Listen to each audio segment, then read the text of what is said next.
လုံးပဲမင်္ဂလာပါကျွန်တော်ကတော့တမင်ဦးဖြစ်ပါတယ်ခင်ဗျာဒီနေ့ကတော့ကျွန်တော်ဆွေးနွေးမှုရဲ့ postcard series ရဲ့ module တစ်ခုကိုစတင်မှာဖြစ်ပါတယ်ဒီ module ရဲ့ခေါင်းစဉ်ကမြန်မာ content ဖြစ်ပါတယ်အရင် module 3ခုမှာကျွန်တော်တို့ဘာတွေလေ့လာခဲ့ကြလဲဆိုတာခဏပြန်စဉ်းစားကြည့်ရအောင်ပါ information literacy ဆိုတာဘာလဲ information နဲ့ opinion ဘယ်လိုကွာခြားလဲ first belief rumor နဲ့ propaganda ကိုဘယ်လိုခွဲခြားမလဲ so evolution fake news confirmation based echo chamber cognitive dissonance group thinking authority based emotional manipulation fair politics moral foundation theory social identity theory ပြီးတော့ propaganda framing agenda setting information warfare disinformation political polarization နဲ့ radicalization အထိကျွန်တော်တို့အဆင့်လိုက်လေ့လာခဲ့ပါတယ်အဲ့ဒီသင်ခန်းစာတွေအားလုံးကိုလေ့လာပြီးရင်ကျွန်တော်တို့မေးရမယ့်မေးခွန်းတစ်ခုရှိလာပါတယ်ဒါဆိုဒီအသိပညာတွေကိုမြန်မာနိုင်ငံရဲ့နိုင်ငံရေးကိုနားလည်ဖို့ဘယ်လိုအသုံးချမလဲဒီ module ရဲ့ရည်ရွယ်ချက်ကအခုမေးခွန်းကိုအဖြေရှာဖို့ဖြစ်ပါတယ်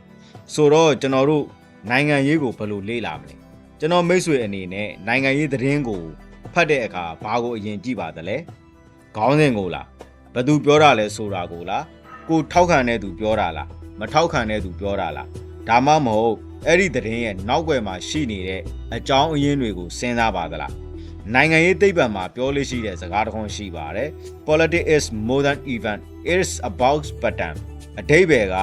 နိုင်ငံရေးဆိုတာနေ့စဉ်ဖြစ်နေတဲ့ဖြစ်ရပ်တွေကိုကြည့်ုံနဲ့မလုံလောက်ဘူးအဲ့ဒီဖြစ်ရပ်တွေကြားကပုံစံ pattern နဲ့ဖွဲ့စည်းပုံ structure ကိုမြင်တတ်ဖို့လိုတယ်လို့ဆိုတာပါတစ်ပင်ကိုကြည့်မလားတောကိုကြည့်မလားဒီအယူဆကိုနားလည်အောင်ဥပမာတစ်ခုအနေနဲ့ပြောပြချင်ပါတယ်သင်ဟာတောကြီးတစ်ခုတည်းကိုဝင်သွားတယ်လို့စိတ်ကူးကြည့်ပါသင်ရှေ့မှာတစ်ပင်တစ်ပင်ရှိတယ်အဲ့ဒီတစ်ပင်ကိုပဲတစ်ချိန်လုံးကြည့်နေမယ်ဆိုရင်တစ်ရွက်တွေကိုမြင်မယ်အကိုင်းတွေကိုမြင်မယ်ပင်စီကိုမြင်မယ်ဒါပေမဲ့အဲ့ဒီတစ်ပင်ကတောကြီးထဲမှာဘယ်နေရာမှာရှိနေလဲဆိုတာကိုတော့မမြင်နိုင်ပါဘူးနိုင်ငံရေးလည်းအဲ့ဒီလိုပါပဲဒီနေ့ဖြစ်တဲ့သတင်းတစ်ပုဒ်မနေ့ကထုတ်ပြန်ချက်တစ်ခုဒီဘက်ဆန္ဒပြပွဲတစ်ခုဒါတွေဟာတစ်ပင်တွေပါဒါပေမဲ့အဲ့ဒီတစ်ပင်တွေကိုပေါင်းပြီးတောလို့မမြင်နိုင်ရင်နိုင်ငံရေးရဲ့ဥတီချက်ကိုနားလည်ဖို့ခက်ပါတယ်နိုင်ငံရေးကိုဖတ်တာလားသတင်းကိုဖတ်တာလားကျွန်တော်တို့အများစုကနေ့တိုင်းသတင်းဖတ်ပါတယ်ဒါပေမဲ့သတင်းဖတ်တာနဲ့နိုင်ငံရေးလေ့လာတာမတူပါဘူးသတင်းကဘာဖြစ်ခဲ့တယ်ဆိုတာကိုပြောတယ်နိုင်ငံရေးသိပ္ပံကဘာကြောင့်ဖြစ်လာတာလဲဘယ်အဖွဲ့အစည်းတွေပါဝင်နေတယ်လဲဘသူတွေဘာအကျိုးစီးပွားရနိုင်တယ်လဲဒီဖြစ်ရက်ကနောက်ထပ်ဘာကိုဥတီသွားနိုင်တယ်လဲဆိုတာကိုမေးပါတယ်ဒီမေးခွန်းတွေမေးတတ်လာခြင်းက information literacy ရဲ့နောက်တစ်ဆင့်ဖြစ်ပါတယ်လူတစ်ယောက်ကိုကြည့်မလားစနစ်ကိုကြည့်မလားကျွန်တော်တို့နိုင်ငံရေးဆွေးနွေးတဲ့အခါအများဆုံးကြားရတဲ့စကားကဒီလူကကောင်းတယ်ဒီလူကမကောင်းဘူးဒီခေါင်းဆောင်ကြောင့်အားလုံးဖြစ်တာဆိုတဲ့စကားတွေပါခေါင်းဆောင်တွေကအရေးမကြီးဘူးလို့မဆိုလိုပါဘူးဒါပေမဲ့နိုင်ငံရေးသိပ္ပံမှာနောက်ထပ်မေးခွန်းတစ်ခုထပ်မေးပါတယ်ဒီလူဟာဘလို့စနစ်အောက်မှာဆုံးဖြတ်ချက်ချနေရတာလဲဒီဖွဲ့စည်းတွေဘလို့အလုပ်လုပ်တယ်လဲဥပဒေတွေဘလို့ရေးဆွဲထားတယ်လဲစီးပွားရေးဖွဲ့စည်းပုံကဘလို့လဲနိုင်ငံတကာပတ်ဝန်းကျင်ကဘလို့တက်ရောက်နေတယ်လဲဒီမေးခွန်းတွေမမေးပဲလူတယောက်တည်းကိုပဲအာရုံစရင်ပြဿနာရဲ့အရင်းမြစ်ကိုလွဲချော်နိုင်ပါတယ်တမိုင်းကိုမသိပဲပြစ္ဆုတ်ပံကိုနားလည်နိုင်မလားနိုင်ငံရေးမှာနောက်ထပ်အရေးကြီးတဲ့အချက်တစ်ခုက history matter လို့ခေါ်တဲ့တမိုင်းကအရေးကြီးပါတယ်ဒီနေ့မြင်နေရတဲ့အဖြစ်ပြက်အများစုဟာမနေ့ကစခဲ့တာမဟုတ်ပါဘူးတချို့ကဆယ်စုနှစ်များစွာတချို့ကရာစုနှစ်တစ်ခုနီးပါးအချိန်ယူပြီးဖြစ်လာတာပါ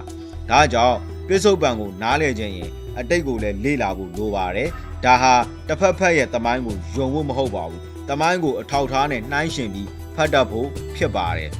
ဒီ module မှာဘာတွေလေ့လာကြမလဲဒီနေ့အပိုင်းက framework ကိုတည်ဆောက်တာဖြစ်ပါတယ်နောက်လာမယ့်အပိုင်းတွေမှာတော့ holistic analysis ဆိုတာပါလဲ institution က individual ထက်ဘာကြောင့်ပိုအရေးကြီးတယ်လဲ identity politics ကမြန်မာနိုင်ငံကိုဘယ်လိုတက်ရောက်ခဲ့တယ်လဲ policy failure နဲ့ leadership failure ကိုဘယ်လိုခွဲခြားမလဲ peace and reconciliation အတွက်ဘယ်လိုအတွေးခေါ်တွေလိုအပ်တယ်လဲဆိုတာတွေကိုတစ်ဆင့်ချင်းလေ့လာသွားပါမယ်ဒါပေမဲ့အဲ့ဒီအရာအားလုံးရဲ့အခြေခံကတော့ဒီနေ့ကျွန်တော်ဆွေးနွေးခဲ့တဲ့အချက်တစ်ခုပဲဖြစ်ပါတယ်နိုင်ငံရေးကိုဖေးရတစ်ခုချင်းမကြည့်ပဲစနစ်တစ်ခုလုံးအနေနဲ့ကြည့်တတ်ဖို့ဖြစ်ပါတယ် ဒီနေ့အတွက်ကျွန်တော်ဆွေးနွေးမှုကိုဒီလောက်နဲ့ရန်နာဝင်ပြုပါခင်ဗျာနောက်ပိုင်းတွေမှာတော့နိုင်ငံရေးကိုလေ့လာတဲ့အခါအသုံးများတဲ့ analytical framework 5ခုကိုတစ်ခုချင်းအသေးစိတ်ဆွေးနွေးသွားမှာဖြစ်ပါတယ်အဲ့ဒီ framework တွေကိုနားလည်သွားရင်မြန်မာနိုင်ငံရေးပြင်ဘယ်နိုင်ငံရဲ့နိုင်ငံရေးကိုမဆိုစနစ်တကျလေ့လာနိုင်တဲ့အခြေခံအတွေးခေါ်ကိုရရှိလာလိမ့်မယ်လို့ကျွန်တော်အနေနဲ့ယုံကြည်ပါတယ်ကျွန်တော်တို့နောက်အပိုင်းမှာပြန်လည်စုံစည်းကြရအောင်ပါခင်ဗျာအခုလိုအချိန်ပေးပြီးအဆုံးထိနားဆင်ပေးကြတဲ့ကျွန်တော်မိတ်ဆွေတူးချင်းစီတိုင်းကိုကျေးဇူးအထူးတင်ရှိပါတယ်ခင်ဗျာ